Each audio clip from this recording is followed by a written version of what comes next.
Due Process, winner of 21 regional Emmy Awards, including the 2010 New York Emmy for our coverage of voting rights and the 2012 Mid-Atlantic Emmys for Outstanding Interview Special and Outstanding Discussion Series. Due Process is a presentation of Rutgers School of Law, Newark, and the Edward J. Blaustein School of Planning and Public Policy. Studio facilities provided by the Rutgers ITV Studio, Division of Continuing Studies. A little apart's not bad. It just gives you a little buzz. And millions agree. Both blacks and whites smoke marijuana, and studies show in roughly equal numbers. Then why are African Americans nearly 4 times more likely to get busted? An ACLU study raises disturbing new questions about race, pot, and justice on this edition of Due Process. Major funding for Due Process provided by the Fund for New Jersey, supporting informed citizens for an effective democracy.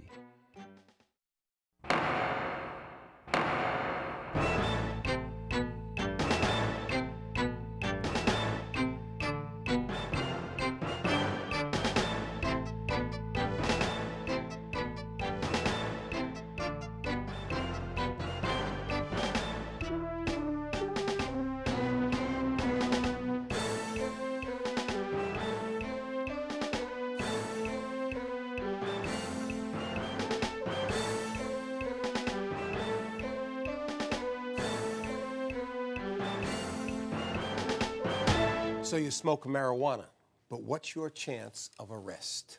Well, if you're in Washington State or Colorado, the answer is 0. They've legalized pot. But in the other 48, your risk may be determined by your race. I'm Raymond Brown. And I'm Sandra King, and a new report from the ACLU confirms what you might have already expected, that your chance of escaping arrest improves enormously if you're white. In fact, the national report, based on government statistics, shows that whites and blacks use in similar numbers. But if you're black, you're nearly 4 times more likely to get busted. It was a statistic we couldn't ignore. So we invited some friends to help us make sense of it. Udi Ofer is executive director of the New Jersey branch of the ACLU. Bob Bianchi, now in private practice, is the immediate past prosecutor from Morris County. And Alan Bowman practices criminal defense law in Newark. Welcome to all of you. Thank you. Udi, I have to start with you and ask, given the fact that this seems to be a front-end problem, a problem related to arrests, is it conspiracy, overt racism, police strategy? What's the dynamic of this? Well, first, to be clear, white people get arrested for marijuana possession also. And in fact, in the past 10 years, more than 8 million people have been arrested for marijuana. An arrest for marijuana happens every 37 seconds in our country. It is also undisputably true that if you're a black person, nationally, you're 3.7 times more likely to be arrested for marijuana. And here in New Jersey, it's 2.8 times more likely. What are the reasons behind that? Well, there are several. First of all, we saw in the 1980s a shift from a rehabilitative model of drug rehabilitation policies to a punitive model of the war on drugs. And in the 1990s, we saw the proliferation of a new policing model called broken windows policing, where neighborhoods, primarily communities of color, were flooded with police officers whose primary job was to crack down on minor offenses in the hope that this will prevent individuals from engaging in larger offenses. And what we've seen is that there's a greater entanglement between police officers and young men of color in particular in communities of color than there are in white communities. So for example, if you're a white man in his 20s who lives in Montclair and decides to smoke marijuana with his or her friends, the chances that you're going to see a police officer on the street are slim. But if you're a black man living in Newark in his 20s and you decide to smoke marijuana with your friends, the chances that you're going to see a police officer who will then arrest you or give you a summons are much higher. And that's why we're seeing these disparities. But, Udi, there's the copy of your report. The cover says billions of dollars wasted on racially biased arrests. Is that accurate? It's absolutely accurate. First of all, nationally in 2010 alone, we spent $3.6 billion on marijuana arrests. Here in New Jersey in 2010, we spent $127 million. Yeah, but is this inadvertent racism or is this conscious racism? I think it's what are we looking at? I think what you're dealing here is with the system that is doomed to fail. And that is a system that really has 2 types of police departments. one police department that's used in primarily communities of color, and that's a police department that's focused on order maintenance policing, where they crack down on every little infraction of the law, whether it's jaywalking or walking on the street through stop and frisk practices or engaging in loitering. And you see a different police department that's reserved for white, more affluent neighborhoods, where the police treat community members with greater respect, and they'll not look if minor infractions are happening. So that's the result of what we're seeing. And in addition to that, yes, you do have those few bad apples out there, and because we don't have strong accountability mechanisms, those police officers are able to get away with it. Bob, put your prosecutor hat back on for a moment. Sure. Can a society with a history, an acknowledged history of racism and racial insensitivity, tolerate disparities like this over a long time and still consider themselves to be rendering justice? Yeah, I think that you have to look at a bigger picture as to what these statistics are showing. Of course, anything that's racially motivated, and it was a great question that was asked, is it purposeful is the way I would put it, or does it have an unintended consequence? I found the examples to be exactly the opposite as the county prosecutor, as a civil rights advocate, as a person who's done criminal defense for many years. I find in the more affluent areas, I've worked in the Hudson County Prosecutor's Office, the Essex County Prosecutor's Office, and the Morris County Prosecutor's Office now. It is in the suburban counties where the minor offenses are being aggressively prosecuted, marijuana arrests, things of that nature. And in more of the urban communities, there's a different thing that's going on that's explaining why these marijuana arrests are being made, but it's the police are not really pursuing them. What is that different thing? You have a different analysis of why this is happening. Yeah, I do. I think as the prosecutor especially, I think I was in a very unique county. We had an urban, suburban community, and in the 44 law enforcement agencies we had with 44 different chiefs, you have 44 different perspectives based on the crime problem in each of those jurisdictions. In the area where you had an urban population, where we would use not broken windows theory, we used intelligence-led policing. Intelligence-led policing is looking at crime data, finding out where your crime problems are, which represents the greatest danger to the community, and they typically were in urban areas. And in those areas, what you had was the community of the 99.9% of the people that are living the life the right way, working hard, living in very adverse circumstances, but they were plagued with drugs and gangs and guns and people hanging out. If you looked at the beginning of your promo, you saw people smoking pot outside. So that makes it an open air drug market. In those areas, there's actually dealing and distribution and things occurring right on the street, as opposed to the more affluent areas where those things are occurring more inside the home. Can I interrupt for a second, though? Because when you look at the statistics, the people who are getting arrested for possession and not for dealing or distribution. So close to 22,000 people in New Jersey alone in 2010 were arrested for marijuana possession, not for dealing or distribution. And how many of those people were involved in possessing drugs as a result of a drug distribution that occurred? None of the 22,000, and I'll tell you why. Because, under the FBI's UCR rules, there's a hierarchy rule. What's UCR? UCR, the Uniform Crime Reporting Statistics, which is the way. You don't have to go. I just wanted people to know what it meant. Yeah, but that's the reason we have this data. They only include the highest charge in their reporting. So when we say that close to 22,000 people were arrested for marijuana possession in New Jersey alone, that means that that's the most serious offense that they were involved in. For that individual? Or the other individual? Well, but they weren't buying. They weren't charged with. They weren't charged with buying. This is the problem that I have with these statistics. Statistics, you have to look at if you don't do a qualitative analysis, which this report says, and in fact it was not looking at it in a qualitative way. You need to be able to look at these cases, and you need to be able to understand what's going on inside these cases. And I'm telling you, all I'm trying to say here is that many times the police were attacked for not being in the community, for not being aggressive with people that are on the street corners and drinking and these quality of life problems that we're talking about. Let me bring Alan in here, because I know he's got something to say. But let me begin by asking you. Bob seems to be suggesting that the reason more focuses on a black pot smoker in Newark than in Morristown would be, or in Montclair, would be that the community wants it. Well, is it that simple? Well, no. It's not that simple. I'll start with the fact that for an African-American lawyer like myself, who also happens to be Muslim, that these kind of conversations are not academic, because every time there is any form of report, the ultimate result is that black people are disproportionately disadvantaged by whatever the effort is, whether it be law enforcement training, interdiction or whatever. We start with the institutionalized policy of profiling in state police a few years ago. Nobody was really surprised by that. There was no great societal outrage. I think the view was just do it a little better next time. Supreme Court report years ago came out. Supreme Court found that there was sentencing disparity amongst blacks and other people, and it was racially based. I don't think that that has been, mitigated in any fashion. I think that Mr. Offer talked about a black kid in West Orange smoking marijuana having some degree of what you might call de facto immunity because of locale. If that black kid is smoking with a black kid in West Orange, he's probably more likely to get arrested if he's smoking with a white kid. And that black kid is smoking by himself, he's more likely to get arrested in West Orange than a white kid. I think I live in a suburb, and I had a little cookout the other day. My son has a friend who's a relatively unaccomplished fellow. He's an artist, has no material success in life, but he's a very decent guy.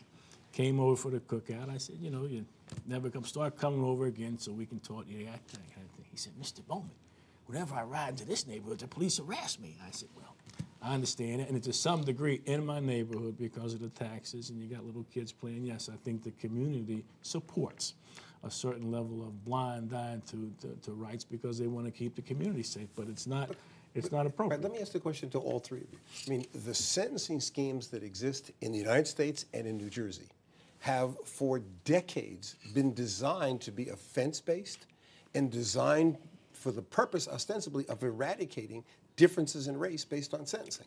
So how can you have these kinds of disparities at the back end in incarceration if you have these schemes that in theory are designed under the guidelines and then under our offense-based scheme in New Jersey to even out those and make sure that a white guy in Hunterdon County gets the same amount of time as a black guy in Newark if they're arrested for the same offense? Does that mean the systems aren't working? That's where the problem is, and I don't disagree that there are disparities, and clearly, but it needs to be put in its proper context.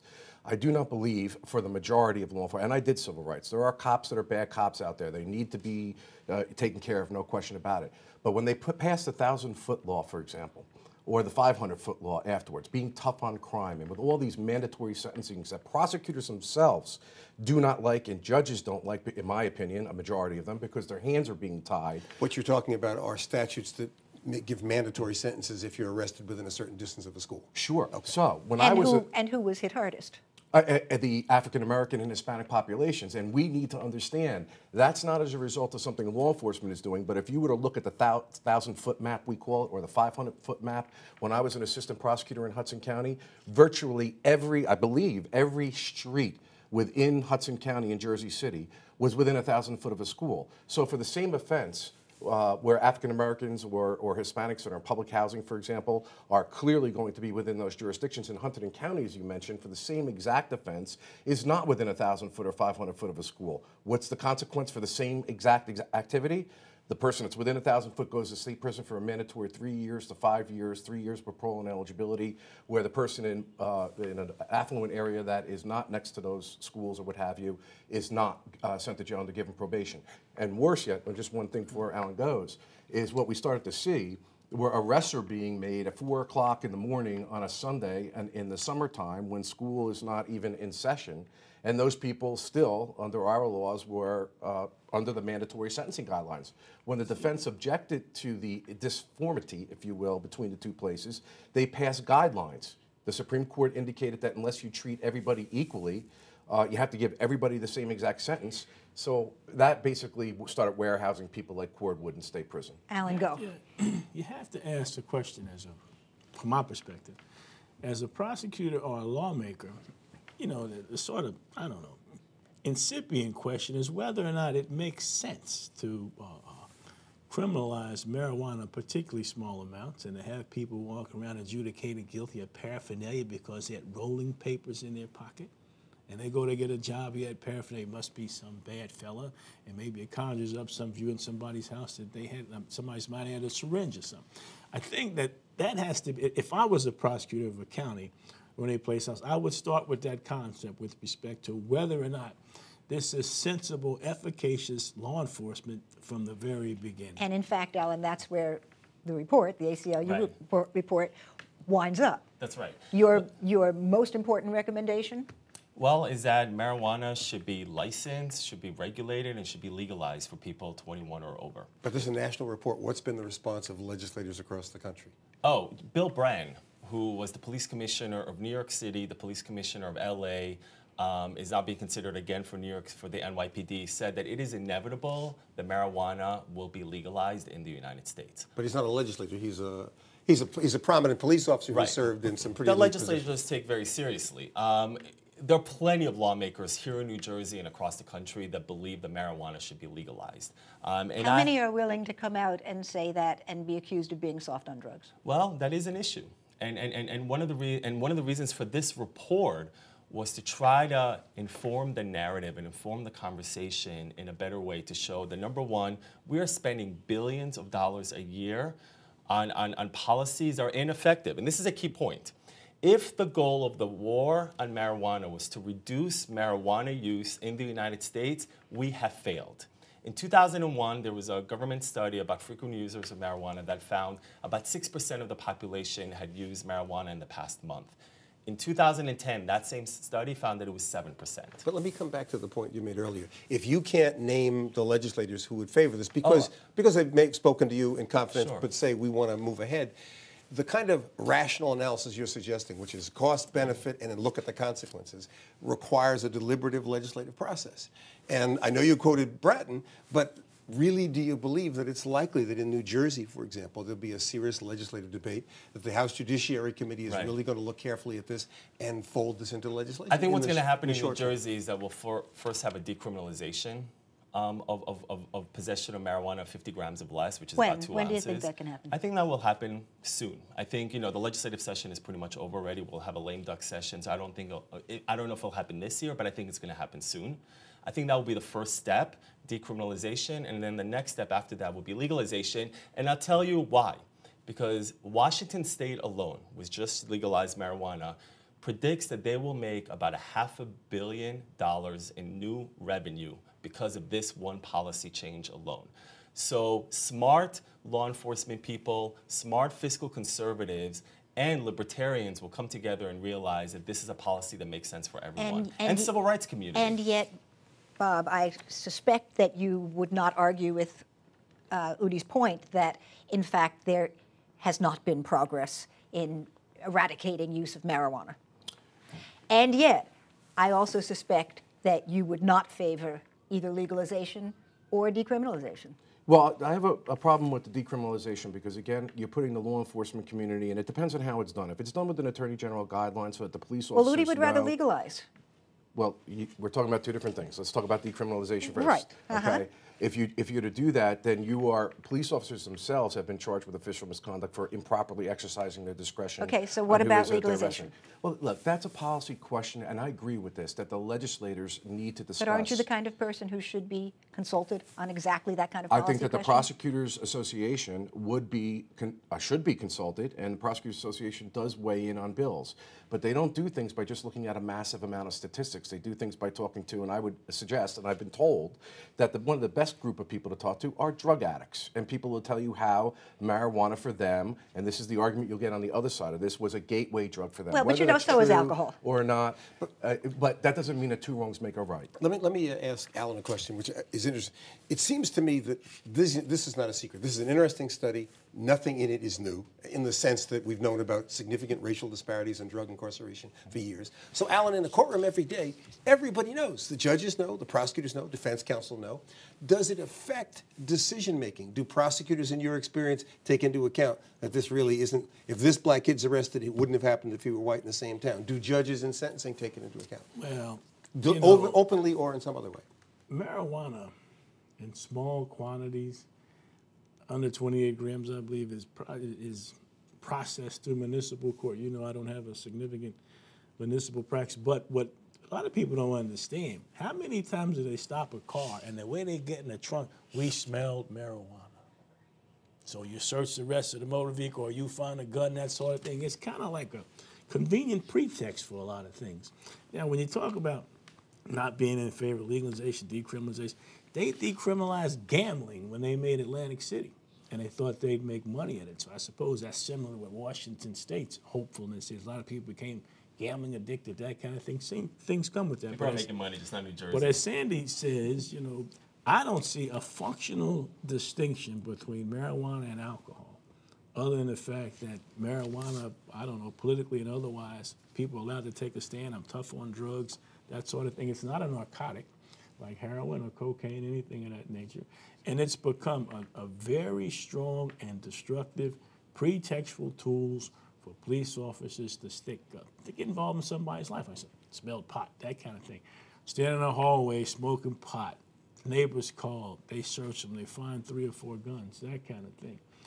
I think that it's symptomatic of a larger problem in our society, predominantly lack of jobs, social ills, social engineering, all those things people say you can't do in the context of the law, but you can, and you have to.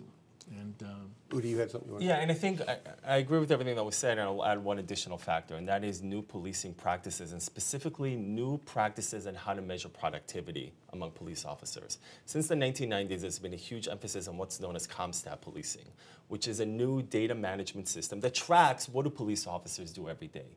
And for anyone who's ever saw The Wire, you'll remember the scenes where the precinct commander has to sit before the chiefs and say, and basically fight for their job, to say, this is why you should keep me, and this is why I'm bringing crime down. Well, how do you measure productivity under CompStat policing? You measure it by counting how many summonses did you issue. You measure it by counting how many arrests did you make. So suddenly there's a fight for more arrests and more summonses among precinct commanders, and what you see is that they go after the low-hanging fruit. But let me ask Bob, how open is the law enforcement community writ large in New Jersey or elsewhere to a detailed discussion of enforcement policies without demonizing people who have a different point of view, because if the cops stand up and go to the legislature and say, this guy is soft on crime, he's dead as a politician. So how open is the law enforcement community to having a real discussion about the issues that Udi's raised? They're very open, and I worked with the ACLU's predecessor, Deborah Jacobs, on 2 very such reports like this, where we had major disagreements about the statistical analysis. For example, CompStat policing has now been overtaken by what we call intelligence-led policing, which is a resource-driven, high-level target package. I don't want to get into how CompStat's all done, over with in New Jersey. I've worked on 2 Especially governors. since we only have 3 minutes left. 2 governors' crime bills, and know that for a fact because I was part of those crime packages, so I was part of that. But they're very open. But if we're using language that casts a net upon the law enforcement community that they are racist or that they're doing something that's inappropriate, we're not entertaining a dialogue that's healthy. Now, when I've worked with the ACLU, with the police officers about confidential informant policies as well as Udi says he agrees. illegals. Let's Udi, stay what's on your marijuana best for these last 2 minutes. non-accusatory 30-second statement about why law enforcement should support this? I think it is better for police officers. They will be able to do their job in a better manner if they actually focus on serious crimes and not on low-level, nonviolent offenses like marijuana possession. Do you agree with Udi's optimism? I just want to say, I adamantly disagree with anybody who's of the view that we don't need in our society to escalate the discussion about race and the negative ramifications on us who are black. Race is a part of our everyday life and yours, and nobody talks about it. Barack Obama, people like that, to stimulate a more, focused discourse, that brings about some results. I'm 61 years old, Brown's a little bit of long tooth. We've been battling this for years, and we need some help. Bob, let me ask you this: do you share Udi's view that whatever you think about it, the legislature might have an open debate in the next 2 years about this subject that might lead to reform legislation? It's my hope that they don't just stop with this particular issue. It's my hope that we stop becoming a blame society and a shame But are society. you optimistic that they will have a serious debate, one you'd be proud of, about this issue? Yes, I think that they should do that, and they should think about the collateral consequences of what's happening by warehousing people in jail, mandatory sentences, take the shackles off prosecutors and judges so that we can look at each individual case on its own merits and make decisions so that we don't have to be so draconian. And then after, for the rest of these people's lives, young people, typically, they live attached with the stigma of having a criminal conviction, not the ability to get a job, and it has very draconian consequences. Bob, I'm going to have to stop you there. You get the last word. With my thanks to all of you, though there's so much more to say about racial bias in criminal justice, the war on drugs, and the ongoing criminal position of pot throughout most of America. They're the kind of questions we raise here on Due Process, and the reason you'll want to join us next week and every week for cutting-edge issues of justice and law, issues like the ubiquitous nature of the plea bargain. Our show just honored by the New Jersey Broadcasters Association with its annual Best of the Best Award. You can also watch us on demand at dueprocesstv.rutgers.edu and tell us what you think by going to our contact page or sending us an email. For Sandy and all of us here, I'm Raymond Brown. Thanks for watching.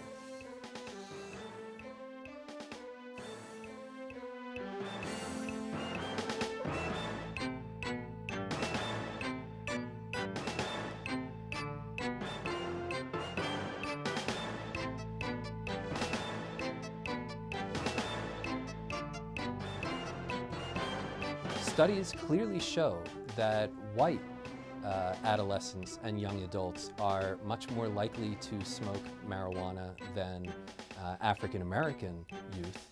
It is actually African American youth who are much more likely to be arrested and convicted of marijuana consumption.